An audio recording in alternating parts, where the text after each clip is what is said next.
boy. Notice that whenever I stop, whichever way is home, I make sure that the horse is looking the opposite way. So if home is to the right and the horse is looking to the right, she's not going to stand. At least not till, he's an established horse. So if home is to the left and I want him to stand, I'll ask his head to come round to the right. I won't hold it to the right, I just ask it to come round to the right.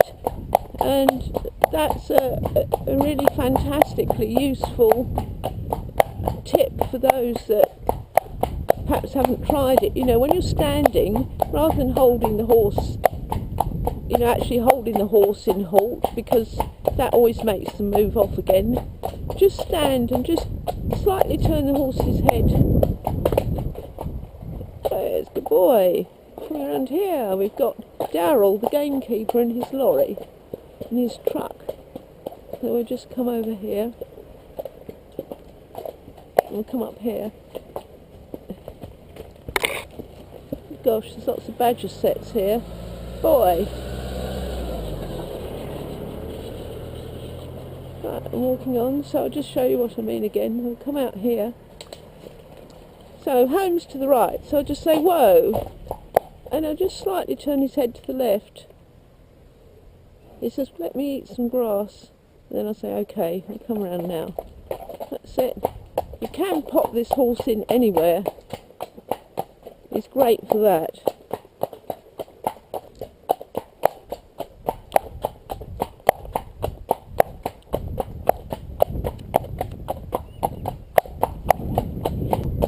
Fortunately, Jupiter doesn't mind dogs. That's a real plus. But lots of horses are scared of dogs, either because they haven't seen enough of them, or dogs have sort of gone to chase them. There are new people who've moved in, and that's where the Dobermans were, and think, oh, the Rottweiler was. And I miss that Rottweiler. He really helped single-handedly to make so many of our horses good with dogs.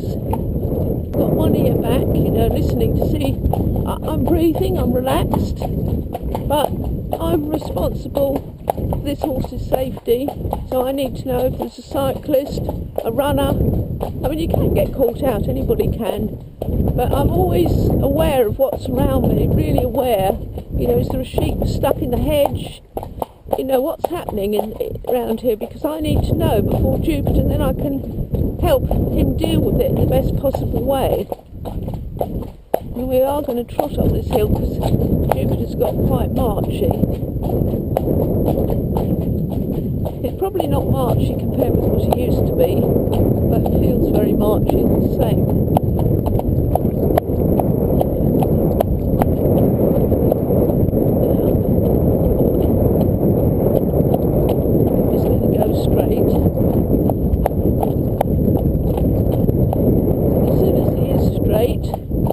And got himself in a rhythm, I can relax my hand. So I'm still shortening my reins up the neck, but I'm willing to relax at any time. I'm not really pulling on him, because he's not coming behind the bit. If I want to make it really difficult for him, I'll do some sitting trot, and then he says, oh, I'll walk. But what I'm going to do is make it on my terms. And we're going to do some leg yield, and he says, oh, that is hard. So I think I'll walk. Right, so he does realise the implications of what might be asked of him in the trot. So he's chosen to walk, so I'm saying, all right, we'll walk for a minute. The big challenge for him is when we go down the bridle path to home, he still finds that quite hard to deal with. But hopefully he'll be fine. Right, shall I be field full of grass? How good is that? He says, yes, I can't wait. Let's hurry home. See, all the time, with Jupiter and any other horse, all of the time it's a question. Here comes the wind. Whoa, whoa.